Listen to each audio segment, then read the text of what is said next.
Setiap perusahaan wajib memiliki laporan keuangan, di mana laporan keuangan sebagai tolak ukur apakah perusahaan tersebut mengalami profit atau loss. Berbagai jenis transaksi dari perusahaan tersebut dapat kita lihat di laporan keuangannya. Dan di video kali ini, kami akan membahas apa itu laporan keuangan konsolidasi, tujuannya, pengertian, dan manfaat bagi perusahaan. Oke, langsung saja kita mulai pembahasan dari kami. Selamat menonton. Welcome back my YouTube channel again. It's me Deddy Jaluku. What up? Okay, the first I wanna say thanks for my subscriber on YouTube, and then I wanna say sorry because aku nggak upload video dalam 1 tahun lagi karena aku sibuk. Dan di video kali ini berbeda dengan video aku sebelum-sebelumnya di YouTube karena bentar guys. Karena video ini mengenai tugas dari kampus dan kebetulan harus upload di YouTube, so aku akan upload di YouTube channel YouTube yang ini. Enjoy ya. Sama Dedi. Nah, sebelumnya ini berbeda kali dengan video-video aku sebelumnya karena ini video tugas, jadi enjoy ya. Oke, jadi kami dapat materi tentang laporan keuangan konsolidasi. Bukan aku sih, bersama tim. Teman-teman boleh lihat di layar ya. Oke, langsung aja kita mulai. Pengertian laporan keuangan konsolidasi. Laporan keuangan konsolidasi adalah laporan keuangan yang menyajikan hasil operasi posisi keuangan dari 2 atau 3 entitas legal yang terpisah menjadi suatu laporan keuangan untuk entitas ekonomi secara keseluruhan. Oke, ini telah mengalami revisi pada tahun 2009. Teman-teman dapat baca di sini. Dan laporan keuangan konsolidasi ini terdiri dari laporan laba rugi, keuangan, laporan perubahan ekuitas, laporan arus kas, dan laporan keuangan konsolidasi menggunakan konsep dasar metode ekuitas. Oke, next. Selanjutnya. Nah, sebelum kita menyusun laporan keuangan konsolidasi nih, kita harus memperhatikan beberapa tahap atau prosedur penyusunannya. Asik. Yang pertama, periode laporan konsolidasi adalah 1 tahun, yaitu dari 1 Januari sampai 31 Desember. Laporan keuangan konsolidasi disusun dengan menggabungkan antara entitas induk dan entitas anak. Transaksi antar perusahaan tidak dipandang sebagai transaksi entitas induk. Yang keempat, kepentingan non-pengendali disajikan terpisah dari entitas. Oke? Kita lanjut. Nah, di sini ada contoh penggunaan jurnal ya. Ini jurnal ini digunakan kalau ada koreksi. Nah, jika terjadi koreksi, teman-teman dapat menggunakan jurnal pendapatan investasi pada saham. Langsung aja kita ke contoh soal. Nah, teman-teman bisa baca ini ya. Contoh koreksi penjualan downstream. Pada tahun 2018, PT Iron sebagai induk yang memiliki 80% saham PT Joy memperoleh laba sebesar 500 juta. Dan sebesar 100 juta dari laba tersebut diperoleh dari penjualan downstream kepada PT Joy.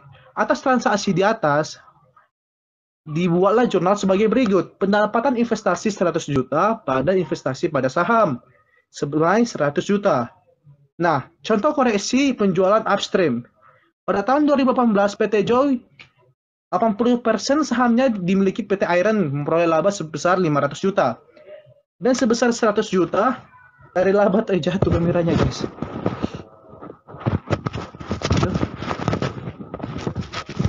Sebentar, oke, mulai. Kita ulang ya. Contoh koreksi penjualan upstream. Pada tahun 2018, PT Joy yang 80% sahamnya dimiliki PT Iron memperoleh laba sebesar 500 juta. Nah, ini ya teman-teman, 500 juta. Mana sih? Oke. Sebesar 100 juta dari laba tersebut diperoleh dari penjualan upstream kepada PT Iron. Atas transaksi tersebut dilakukan koreksi sebesar 80% dari penjualan upstream atau sama dengan 80% kali 100 juta dengan jurnal. Nah, di materi yang ini kita tahu kan kalau dia terjadi koreksi kita harus menggunakan pendapatan investasi pada saham investasi. Pada investasi pada saham. Pendapatan investasi pada saham. Oke. Nah, karena ini contoh kasusnya koreksi penjualan, jadi kita tinggal memasukkan saja pendapatan investasi ini jurnal pada investasi pada saham. Nah, kita lihat dia 80%. Nah, dikalikan dengan 100 juta, jadi hasilnya 80 juta. Nih, oke. Next. Nah, yang kedua, dalam penyusunan laporan keuangan konsolidasi ada beberapa tahap. Yang pertama, eliminasi atau penghapusan akun antar perusahaan induk dan anak dengan membalikkan dari saldo normal. Misalnya nih, utang entitas induk atau anak dieliminasi dengan cara di debit, sedangkan piutang entitas induk anak dieliminasikan di cara di kredit. Yang kedua, penjumlahan akun entitas induk dan anak yang sama. Yang ketiga, nilai buku anak disesuaikan dengan nilai wajar entitas. Yang keempat, goodwill akan muncul apabila nilai akuisisi di atas nilai wajar. Yang kelima, pencatatan kepentingan non pengendali. Oke, selanjutnya. Nah, ini dia kita melihat PT Roni mengakuisisi PT Joy pada tanggal 1 Maret 2015 dengan menugaskan perusahaan jasa penilai untuk menilai dari aset PT Joy dan hasilnya sebagai berikut ini. Teman-teman boleh lihat ya hasilnya. Oke.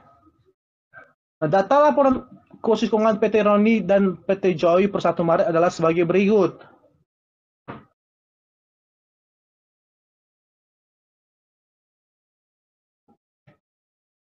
Oke, teman-teman bisa lihat ya. Baiklah teman-teman, ini ada sedikit informasi dan kita akan mencoba susun ke kertas kerja. Ya, ini ya beberapa informasinya teman-teman. Iya, teman-teman boleh baca. Nah, ini dia contohnya, penyelesaiannya. Pemenuhan 100% dengan anak akuisisi sama dengan nilai buku dan di bawah nilai wajar entitas anak. Ini dia teman-teman. Nih. Nih. Oke teman-teman, sekian dari presentasi saya, akan dilanjutkan dengan teman saya. Thank you. Pembelian 80% di bawah 100% dengan harga akuisisi dan kepentingan non pengendali sama dengan nilai buku dan di bawah nilai wajar entitas anak. Kita bisa melihat tabel 1.050.000 ditambah 250 1.300, 3.250 ditambah 500 dikurang 50 3.700, 6.500 ditambah 625 dikurang 75.000 7.050.000, 2.200 tetap, 10 juta ditambah 1.250 ditambah 250 11.500, 4.500 ditambah 500 ditambah 200 5.200, 27.500 ditambah 3.125 28.750, 25.000 tetap, 1.250 ditambah 1.125 sama dengan 1.375,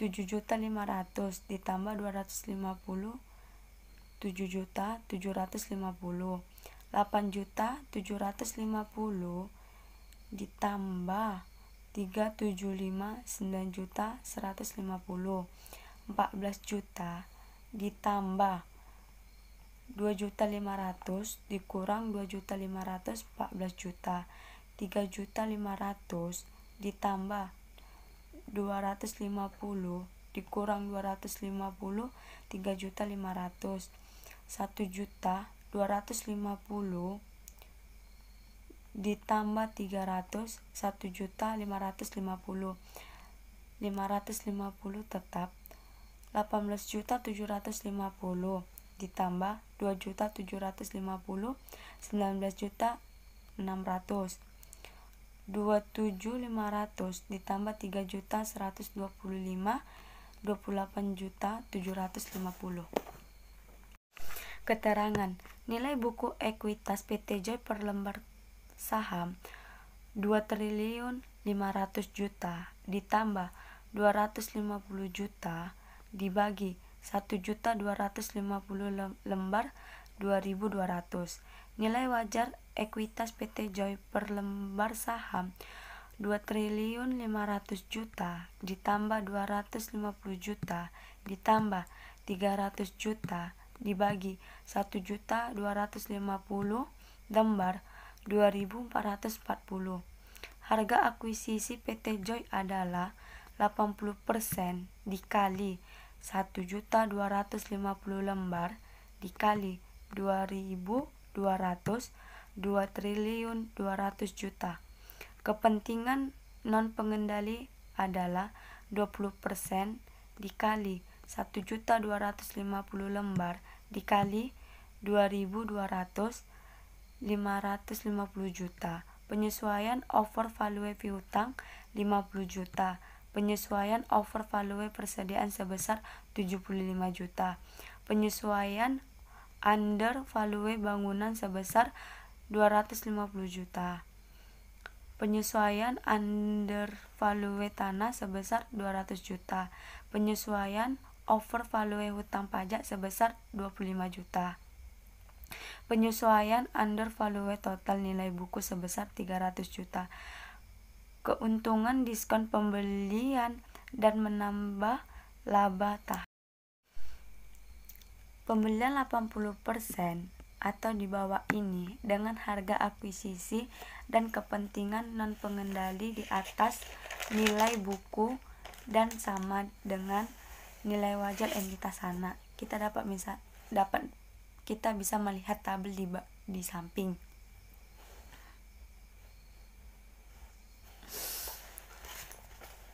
$810 ditambah 250 1 juta 60. 3.250 ditambah 500.000 dikurang 50.000 3.700. 6.500 ditambah 625 dikurang 75.000 7.050.000. 2.440 tetap. 10 juta ditambah 1.250 ditambah 250 11.500. 4.500 ditambah 500 ditambah 200 5.200.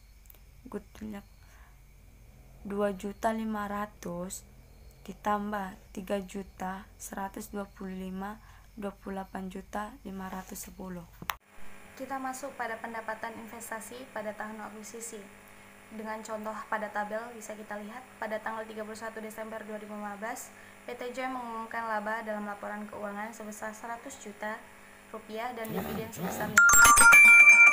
Atas pengumuman tersebut, PT Roni sebagai pemilik 80% ekuitas PT Joy dan kepentingan non pengendali yang memiliki 20% akan menyesuaikan nilai investasinya karena metode ekuitas menyatakan bahwa laba entitas anak mempengaruhi nilai investasi entitas induk. Sepanjang tahun 2015, seluruh persediaan PT Joy sebesar 625 juta rupiah habis terjual. Nilai bangunan mengalami penurunan selama 10 tahun sesuai umur ekonomisnya dan penurunan nilai goodwill selama 20 tahun sesuai umur ekonomisnya. Oke, selanjutnya kita masuk ke data nilai buku dan data nilai wajar PT Joy pada saat akuisisi adalah bisa kita lihat di tabel. Jumlah kas dalam nilai buku yaitu 250 juta, dinilai wajar 250 juta, piutang usaha dinilai buku 500 juta, nilai wajarnya 450 juta. Selisih antara nilai buku dan nilai wajar yaitu 50 juta. Dengan keterangan overvalue. Sebelumnya saya akan menjelaskan overvalue itu apa, undervalue itu apa. Overvalue dalam instrumen bisnis itu sama dengan nilainya mahal dan akan diperkirakan akan turun. Sementara undervalue nilainya terlalu murah dan akan diperkirakan naik ke depannya. Selanjutnya yaitu kita masuk ke persediaan dengan nilai buku yaitu sebesar 625 juta, nilai wajar sebesar 550 juta dengan selisih 75 juta dengan keterangan overvalue. Dan bangunan nilai buku 1.250 juta, nilai wajar yaitu sebesar 1.500 juta dengan selisih 250 juta dengan keterangan yaitu undervalue. Selanjutnya yaitu tanah dengan nilai buku 500 juta, nilai wajar sebesar 700 juta, dengan selisih yaitu sebesar 200 juta dengan keterangan under value. Liabilitasnya kosong, hutang pajaknya dinilai buku kosong, nilai wajarnya sebesar 25 juta, selisih dengan 25 juta, keterangannya over value. Hutang usaha yaitu dinilai buku sebesar 125 juta, nilai wajar sama 125 juta, di hutang bank yaitu nilai buku sebesar 250 juta, nilai wajar sama, tidak ada selisih. Hutang dengan net aset atau aset bersih yaitu sebesar 2.750 juta dinilai buku, dinilai wajar yaitu 3.050 juta rupiah dengan selisih 300 juta dengan keterangan under value. Kepentingan non pengendali yaitu 200% dari 100% sebesar 250.000 lembar dengan nilai wajar yaitu sebesar 625 juta. Dan tabel selanjutnya yaitu laporan setelah jurnal pendapatan investasi disajikan sebagai berikut. Kita lihat pada tabel yaitu itulah yang ada pada PT Roni. Penjualannya 2.345 yang sebelum pengumuman dengan yang sesudah pengumuman yaitu sebesar 2.345. Pendapatan dari PT Joy sebelumnya kosong di ayat jurnal eliminasi dan penyesuaian 117 juta dari jurnal dari tabel yang sebelumnya dan sesudahnya 117 juta dan harga pokok penjualannya yang sebelum 1.950 juta dan sesudahnya juga sebegitu. Laba kotor 395 juta, di sesudah juga sebesar 512 juta. Beban operasi 175 juta, di sesudah sama 175 juta. Laba bersihnya 220, di sesudah 337 juta. Di laba ditahan pada tanggal 1 bulan 3 2015 yaitu sebesar 1.250 juta. Sesudah juga 250 juta. Dividennya sebesar 550 dan di sesudah juga 550. Laba ditahan pada akhir periode yaitu 920 juta. Di sesudah pengumuman sebesar 1.037 juta. Kita lanjut